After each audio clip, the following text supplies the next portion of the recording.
வணக்கம் ஜெயஹிந்த். இன்றைக்கி நம்ம சேனலில் பலுச்சிஸ்தான் பற்றி ஒரு மிக மிக முக்கியமான அப்டேட் பார்க்க போகிறோம். இப்போ பலுச்சிஸ்தானுடைய சமீபத்தில் நடந்த அங்கே ஆப்ரேஷன் ஹெராஃப் 2.0 இதை பற்றி டீட்டெயிலாக ஒரு வீடியோ போட்டிருந்தோம். இது ஒரு இன்சர்ஜென்சி குரூப் அப்படின்றத தாண்டி ஒரு ப்ரொஃபஷ்னலி ட்ரெயின்டு இராணுவம், பயிற்சி பெற்ற இராணுவம் ஒரு கொரில்லா தாக்குதலை எப்படி நடத்தினாங்களோ அதை தான் அவங்க டெக்ஸ்ட் புக்காக அவங்க பண்ணியிருக்காங்க. கிட்டத்தட்ட ஒரு 48 இடங்களில் ஒரே நேரத்தில் 3000க்கும் அதிகமான பேர் தாக்குதல் நடத்துகிறாங்க. 5 மாவட்டத்தோடைய தலைமையகம் மொத்தம் அவங்க கண்ட்ரோலில் இருக்குது. அந்த மாவட்டத்தோடைய டெப்டி கமிஷனரில் ஆரம்பித்து மேஜிஸ்ட்ரேட்டில் ஆரம்பித்து இவங்களுடைய கண்ட்ரோலுக்கு வராங்க.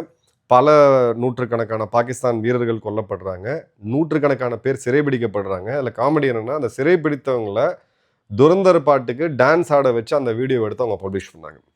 அதாவது இவங்க சரண்டர் ஆகிறது இவங்க இராணுவத்துக்கு ஒன்றும் புதுசு கிடையாது.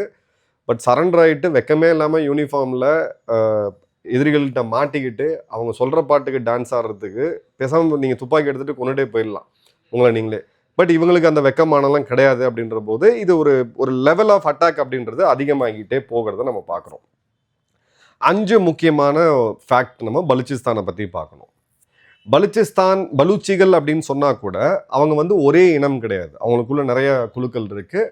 அதே மாதிரி பலுச்சிஸ்தானுடைய டெரிட்டரி அப்படின்றது இங்கே மட்டும் கிடையாது. பாகிஸ்தானில் இவங்களோட ஆக்கிரமிப்பில் இருக்கக்கூடிய இந்த பகுதிகளில் மட்டும் கிடையாது. இது ஈரான்லேயுமே இருக்குது. ஈரான்லேயுமே ஒரு கணிசமான அளவுக்கு சிஸ்தான் பலுச்சிஸ்தான் அப்படின்ற ப்ராவின்ஸ் அங்கே இருக்குது. 2 லாங்குவேஜ் ரொம்ப முக்கியமானது. போண்டி அதில் பார்த்தீங்க அப்படின்னா கிட்டத்தட்ட நம்மளுடைய தமிழ் உச்சரிப்பு அப்படியே வரக்கூடிய ஒரு இதுதான் அது, அந்த மொழி தான் அது. அவங்களுடைய கலாச்சாரம் அப்படின்றது டோட்டலாக வேறு. பட் இதில் மிக முக்கியமாக கலாட்டு தான் அவங்களுடைய மிக பெரிய மாவட்டம். அந்த கலாட் சாம்ராஜ்யம்னு நம்ம சொல்லுவாங்க. அந்த ராஜா அன்னைக்கு இருந்த காலகட்டங்களில் 47 காலகட்டங்களில் நான் சொல்கிறேன், அவங்கக்கிட்ட பேசும்பொழுது இஸ்லாமிய நாடு, நாமெல்லாம் இஸ்லாமியர்கள் அதனால் பாகிஸ்தானில் சேரணும்னு நீங்கள் சொன்னீங்கன்னா, ஈரானும் ஒரு இஸ்லாமிய நாடு தான், ஆப்கானிஸ்தானும் ஒரு இஸ்லாமிய நாடு தான். இப்போ எல்லாத்தையும் சேர்த்து தான் பாகிஸ்தானை உருவாக்கணும். இப்போ இஸ்லாமியர்களுக்கான நாடு அப்படின்ற அந்த கான்செப்ட் அங்கேயே உடஞ்சிது. இதை பற்றி ஹிஸ்ட்ரியில் பெரிய லெவலுக்கு பேசல, நிறைய ரிசர்ச் பண்ணி தான் இந்த வார்த்தையை நான் சொல்கிறேன். அப்போது இந்த சாம்ராஜ்யத்தை உருவாக்குறாங்க.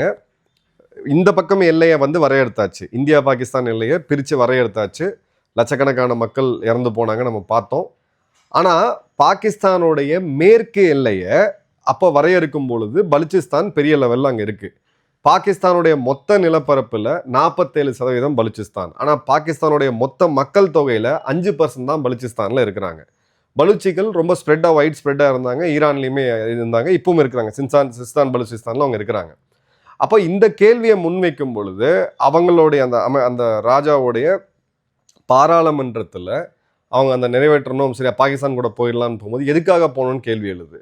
இல்லை நாம் எல்லாம் இஸ்லாமியர்கள், இது இஸ்லாமியர்களுக்காக உருவாக்கப்பட்ட நாடு, அப்போ அங்கே போயிடலாமேன்ட்டு. அப்போது ஆப்கானிஸ்தானும் இஸ்லாமியர்கள் தான் இருக்கிறாங்க, ஈரான்லேயும் இஸ்லாமியர்கள் தான் இருக்காங்க. அப்போது ஆப்கானிஸ்தானில் நம்ம ஏன் போகக்கூடாது, இல்லை இவங்க 2 பேர் சேர்ந்து ஏன் பாகிஸ்தானை உருவாக்கக்கூடாதுன்னு சொல்லி எதிர்ப்பெல்லாம் வந்துச்சு. பிறகு அவங்க இந்தியாவோட போனால் என்ன அப்படின்ற போது அந்த டைமில் பிரதமராக நம்ம இருந்த நேரு அவர்கள் இதை பெரிய லெவல் அரட்டிக்கல. அவரையும் தவறு சொல்ல முடியாது, ஏன்னா அப்போ இருந்த சுச்சுவேஷன் டோட்டலாக வேற மாதிரி இருந்தது. அதன் பிறகு பாகிஸ்தானுடைய ஆக்கிரமிப்புக்கு இவங்க வராங்க, ராஜாவை கை செய்து தூக்கிட்டு வராங்க. பலுச்சிஸ்தான் முழுக்க இவங்க கிட்ட வந்துருச்சு. ஸோ இந்த நாடு, அதாவது பலுச்சிஸ்தான் பாகிஸ்தானில் சேர்ந்த நாள்ல இருந்தே அவங்க அந்த இன்சர்ஜென்சியை தொடர்ந்து பண்ணிக்கிட்டு இருக்காங்க. பட் 47 ஆரம்பிச்சு இப்போ 2026 நடந்த தாக்குதலுக்கு அந்த இயக்கம் வலுப்பட்டுக்கிட்டே வரதை பார்க்குறோம். குறிப்பாக பலுச்சிஸ்தான் ரெவல்யூஷனரி ஆர்மின்னு ஒன்று இருக்குது, பலுச்சிஸ்தான் லிபரேஷன் ஆர்மின்னு இருக்குது. பட் இப்போ ஒரு தலைமையின் கீழே அவங்க வந்துட்டாங்க. பிஎல்ஏ தான் இந்த இடத்துல ஃப்ரண்ட்லேருந்து லீட் பண்ணுறாங்க. அவங்களுடைய ஒரு பொலிட்டிக்கல் ஃபேஸ் மாரங் பலூச், ஒரு இளம் பெண்மணி. உண்மையாக சொல்கிறேன், அவங்கள மாதிரி ஒரு பெண் தலைவரை நான் பார்த்ததே கிடையாது என் வாழ்க்கையில். அந்த அளவுக்கு ஸ்ட்ராங்கான ஒரு ஃபேஸ். பாகிஸ்தானோட அரசியல் சாசனத்துக்கு உட்பட்டு தான் நான் நடப்பேன், என்னுடைய மக்களுக்கு தேவையானதை நான் கொண்டு வரணும் அப்படின்னு சொல்லி அவங்க போராட்டம் நடைப்பயணம் நடத்துகிறாங்க. பலூச்சிலிருந்து கராச்சி வழியாக இஸ்லாமாபாத் போகிறாங்க. அது அவங்களோட சட்டத்திட்டத்துக்கு உட்பட்டு கோர்ட்லலாம் பெர்மிஷன் வாங்கி தான் பண்ணுறாங்க. அவங்க அங்கேருந்து ஒரு விருது வாங்குறதுக்காக வெளிநாடு போகும்போது இஸ்லாமாபாத் ஏர்போர்ட்டில் அவங்களை கைது செய்து இப்போ அவங்க ஜெயிலில் வச்சுருக்காங்க. ஜனநாயக ரீதியாகவும் உங்களால் அங்கே போராட முடியாது அப்படின்ற போது, அதாவது ஒரு ஆயுதமேந்திய அமைப்புக்கு ஒரு பொலிட்டிக்கல் ஃபேஸ் இருந்துச்சுன்னா அந்த பொலிட்டிக்கல் ஃபேஸ் மிக மிக முக்கியம். ஏன்னா பல விஷயங்களை அவங்களால சாதிக்க முடியும். ஆனா இந்த முட்டாள்களுக்கு அது கூட தெரியாம மாரங் பலுச்சியும் இப்ப தூக்கி ஜெயிலில் வச்சிருக்கு. அதுவும் ஒரு பெண் தலைவரை கொண்டு போய் சம்பந்தமே இல்லாம அவங்க நாட்டுக்கு எதிராக போல பிரிவினைவாதம்லாம் பேசல, எங்களுக்கு உண்டான உரிமைகளை கொடுங்க அப்படின்னு தான் கேட்குறாங்க. அது உண்ண உணவு, உடுக்க உடை, தண்ணீரை பத்தி அவங்க பேசிக்கிட்டு இருக்காங்க. என்ஃபோர்ஸ்டு டிஸப்பியரன்ஸை பற்றி பேசிட்டு இருக்காங்க. கிட்டத்தட்ட 30,000 பேர் இது வரைக்கும் பலுச்சிஸ்தானில் காணாமல் போயிருக்காங்க. இப்போ அந்த த்ரெஷோல்டு வந்ததை நம்ம பார்த்தோம். ஸோ இப்போ ஒரு புது ஸ்ட்ராட்டஜி அவங்க என்ன பேசிட்டு இருக்காங்க, அதாவது பலூச்சிகளுடைய டயஸ்போரா, அவங்க கணிசமான பேர் பார்த்தீங்கன்னா யூகேல இருக்கிறாங்க, கனடாவில் இருக்கிறாங்க, ஐரோப்பிய நாடுகளில் வாழ்கிறாங்க. அவங்க என்ன சொல்கிறாங்க அப்படின்னா, இப்போ ஈரான் வீக் ஆகிறத அவங்க வந்து சென்ஸ் பண்ணுறாங்க. சிஸ்தான் பலுச்சிஸ்தானில் இருக்கக்கூடிய பலூச்சிகள் இவங்களுக்கு கடுமையான அடக்குமுறையை அங்கே இருக்கக்கூடிய ஈரான் அரசாங்கம் செய்கிறாங்க. அதே மாதிரி இந்த சிஸ்தான் பலுச்சிஸ்தான் இருக்கக்கூடிய இந்த பலூச்சி ரெபல்ஸ்க்கு, ஈரானுக்கு எதிராக போராடக்கூடிய இந்த பலூச்சி ரெபல்ஸ்க்கு அமெரிக்காவுடைய ஆதரவு பெற்றதை, பாகிஸ்தான் ஒரு டெரர் ஃபேக்டரி அப்படின்றது நம்ம எல்லாருக்குமே தெரியும். பாகிஸ்தானில் இருக்கக்கூடிய ஜெய்ஷ் அல் அதல் அப்படின்ற அமைப்பு, ஜெய்ஷ் அல் அதல் அப்படின்றது என்ன அமைப்புனா, ஈரானில் இருக்கக்கூடிய அந்த சிஸ்தான் பலுச்சிஸ்தான் அங்கே இருக்கக்கூடிய பிரிவினைவாதத்துக்கு ஆதரவு போகக்கூடிய ஒரு பயங்கரவாத அமைப்பு. இவங்க பார்த்தீங்கன்னா சுன்னி பிரிவு இஸ்லாமியர்கள். ஈரான் ஒரு ஷியா மெஜாரிட்டி கண்ட்ரி. ஸோ அந்த ரிஃப்ட் பயன்படுத்தி அமெரிக்காவுக்கு வந்து டார்கெட் வந்து ஈரான் தானே தவிர பாகிஸ்தானில் இருக்கக்கூடியவங்களோ இல்லை இவங்களுக்குள்ள இருக்கக்கூடிய ஒரு அந்த ஸ்பிளிட்டோ கிடையாது. அவங்க தெளிவாக பார்க்கறது ஈரானுக்குள்ளே எப்படி உடைக்கணும்னா, ஈரான் ஒரு ஆயில் ரிச் கண்ட்ரி, கல்ஃபோட முகப்பில் இருக்கக்கூடிய ஒரு நாடு. அதே மாதிரி ஈரான் அவங்க கையில் எடுத்துட்டாங்க அமெரிக்கான்ற போது ரஷ்யாவை இன்னொரு வகையில் சென்ட்ரல் ஆசிய நாடுகள் மூலிமா சுற்றி வளைக்கிறதுக்கு ஒரு வாய்ப்பு கிடைக்குது. ஸோ ஸ்ட்ராட்டஜிக்கலாக இம்பார்ட்டண்ட்டான பிளேஸ். ஆனால் ஈரான் கல்ஃப்லேயே வலிமையான ஒரு இராணுவத்தை கொண்ட நாடு அப்படின்னு பார்த்தீங்கன்னா ஈரான் தான். அதே மாதிரி அவங்களுக்கு ஜியோ பொலிட்டிக்ஸ் நல்லாவே தெரியும். ஸோ அந்த இடத்துல அமெரிக்கா தள்ளிட்டு இருக்காங்க. இப்போ கிரேட் கேம் எப்படி மாறுது அப்படின்னா, சிஸ்தான் பலுச்சிஸ்தானில் இருக்கக்கூடிய பலூச்சிகளும் பாகிஸ்தானில் இருக்கக்கூடிய பலூச்சிகளும் ஒன்றா சேரும் பொழுது அந்த கிரிட்டிக்கல் மாஸ், ஏன் இந்த இடத்துல பலுச்சிஸ்தான் உடனடியாக தனி நாடாகாதுன்னு நான் சொல்கிறதுக்கு காரணம், பாகிஸ்தானோட 26-27 கோடி மக்கள் தொகையில் வெறும் 5% தான் பலூச்சிகள். ஆனால் ஏரியா பார்த்தீங்கன்னா பெருசு. இப்போ இவ்வளோ துருண்டு இருக்கக்கூடிய மக்கள் தொகை இருக்கக்கூடிய நம்ம மக்கள் இவ்வளோ பெரிய இடத்த கவர்ன் பண்ண முடியுமா, நாளைக்கு நிர்வகிக்க முடியுமானா கண்டிப்பாக முடியாது. அப்போ அவங்களுக்கு அந்த எண்ணிக்கை அப்படின்றது அதிகம் தேவை. ஸோ இப்போ தான் அந்த தெரிக்கி தாலிபான் பாகிஸ்தான் பஸ்தூனிகளோட அவங்க ஒரு பார்ட்னர்ஷிப்பில் வராங்க. சிந்த் ரெவல்யூஷன் ஆர்மி எஸ்ஆர்ஏவோட ஒரு பார்ட்னர்ஷிப்பில் வராங்க. பாகிஸ்தானுக்கு எதிராக இருக்கக்கூடிய, அதாவது வஞ்சிக்கப்படக்கூடிய அங்கே இருக்கக்கூடிய மைனாரிட்டிகள், எத்னிக்கல் மைனாரிட்டிகள் மற்றும் ரிலீஜியஸ் மைனாரிட்டிஸ், அகமதியா இஸ்லாமியர்கள், ஷியா பிரிவு இஸ்லாமியர்கள், சிந்திகள், பஸ்தூனிகள், இவங்க எல்லாத்தையும் ஒன்று திரட்டி இந்த இடத்த அவங்க பிரிக்கணும் அப்படின்றத அவங்களுடைய அப்ஜெக்டிவ். அதே சமயம் இப்போ அவங்க இன்னொரு இதை உள்ளே சேர்க்கறது என்னன்னா, ஈரான் இப்போ வீக்காக இருக்குது, வீக்கான்ற விட ரொம்ப ரொம்ப வீக்காக இருக்குது. ஈரானால் தங்களுடைய கிழக்கு மேற்கு பார்டரில் அவங்களால இப்போ எதுவும் பண்ண முடியாது. போன வருடம் கூட பாகிஸ்தானில் உள்ள ஈரான் ஒரு ஏவுகணை தாக்குதல் நடத்தினாங்க. அது எதுக்குன்னு பார்த்தீங்கன்னா, எல்லை தாண்டிய பயங்கரவாதத்தை இவங்க பண்ணிக்கிட்டு இருக்காங்க. ஜெய்ஷ் அல் அதில் குறி வச்சு தான் அவங்க தாக்குனாங்க. பதிலுக்கு பாகிஸ்தான் ஈரானில் மக்கள் இல்லாத பகுதிகளில் ஒரு பாலைவன பகுதிகளில் குண்டை போட்டு நாங்களும் பதில் தாக்குதல் நடத்துகிறோம்னு சொன்னாங்க. ஸோ ஈரானை பொறுத்த வரைக்கும் இப்போ அவங்க ரொம்ப வீக்காக இருக்கிறாங்க. ஸோ சிஸ்தான் பலுச்சிஸ்தானில் இருக்கக்கூடிய பலூச்சிகள் இதை ஒரு வாய்ப்பாக பயன்படுத்தி ஒரு கிரேட்டர் பலுச்சிஸ்தானை உருவாக்கணும். அதாவது சிஸ்தான் பலுச்சிஸ்தான் மற்றும் இங்கே இருக்க பாகிஸ்தான் இருக்கக்கூடிய பலுச்சிஸ்தானையும் ஒன்றா சேர்த்துட்டு ஒரு கிரேட்டர் பலுச்சிஸ்தானை உருவாக்கணும் அப்படின்றது தான் இந்த தாட்டு. இதை பற்றி நம்ம ஊடகங்களில் கூட 2-3 செய்திகள்லாம் வந்துட்டு இருந்துச்சு. பட் இப்போது இதுக்கு இந்த உருவாக்கணும்னா கண்டிப்பாக ஒரு பெரிய பவரோடைய பேக்கிங் தேவை. அந்த பெரிய பவரோட பேக்கிங்க்கு ஏன் அப்படின்னு நம்ம பார்த்தோம்னா, இந்த அரசியல் வரலாறுல பார்க்கும்போது பலுச்சிஸ்தான் மக்கள் அந்த காலகட்டங்கள்லேருந்தே பார்த்தீங்கன்னா ஒரு லெஃப்ட் லிபரல் ஓரியன்ட் சொசைட்டி அவங்க. அப்போ அந்த இடத்துல ஒரு வெஜ்ஜு வந்து கிளியராக இருக்குது. ஓகே, உலக நாடு வந்து சப்போர்ட் பண்ணணும், இந்தியா சப்போர்ட் பண்ணணும், இல்லை அமெரிக்கா சப்போர்ட் பண்ணணும், இல்லை சைனா சப்போர்ட் பண்ணணும்னா ஏதாவது ஒரு கனிம வளம் ஏதாவது இருக்கணும். எல்லா நாடுகளுமே அதை தான் குறி வச்சு போகிறாங்க.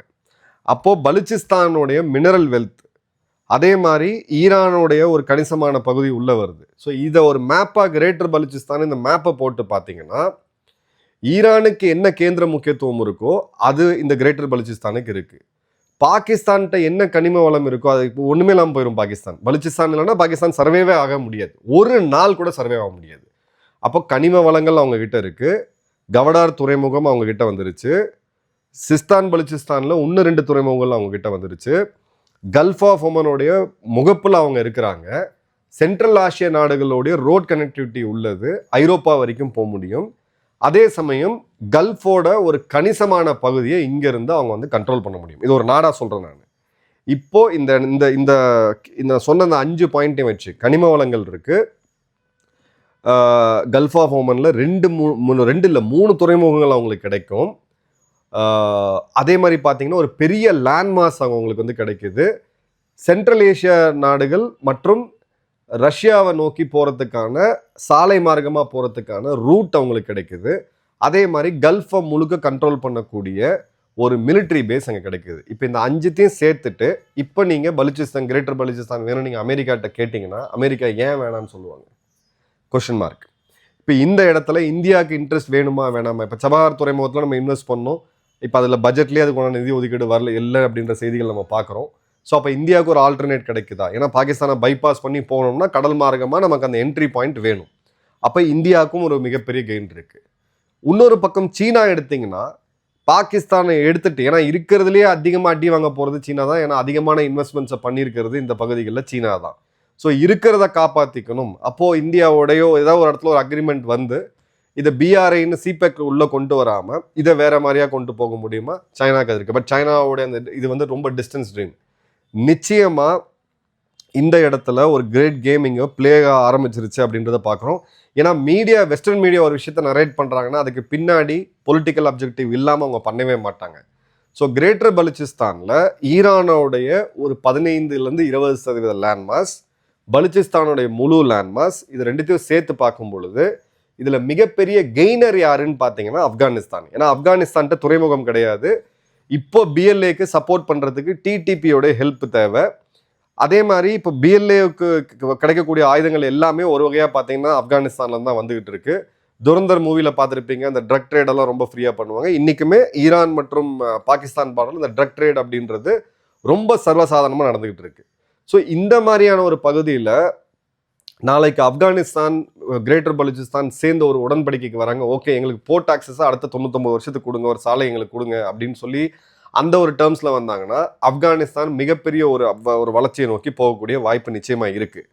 அமெரிக்காவை பொறுத்த வரைக்கும் இப்போ மிடில் ஈஸ்ட் அவங்களுக்கு என்றைக்குமே ஒரு மிக முக்கியம். எண்ணெய், கச்சா எண்ணெய், மனிதன் பெட்ரோல் டீசல் என்னைக்கு பயன்படுத்துகிறானோ அன்னை வரைக்கும் அமெரிக்காவுக்கு மிடில் ஈஸ்ட் அப்படின்றது கண்டிப்பாக தேவை. அப்போ மிடில் ஈஸ்ட்டை கவர்ன் பண்ணணும் அப்படின்ற போது கத்தாரில் இருக்கக்கூடிய மிலிட்ரி பேஸ் எல்லாம் தாண்டி இப்போ அமெரிக்கா ஈரான் மேலே ஒரு தாக்குதல் நடத்தினா டியாஜோ கார்ஷியாலும் தான் வரணும்.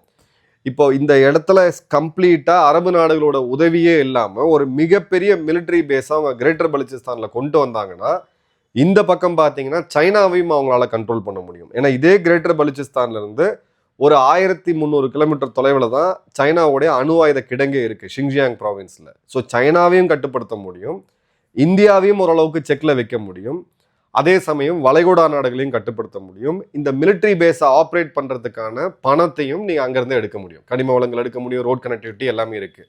ஸோ இந்த கிரேட் கேம் கிளியர் கட்டாக பிளே ஆகிறத நம்ம பார்க்குறோம்.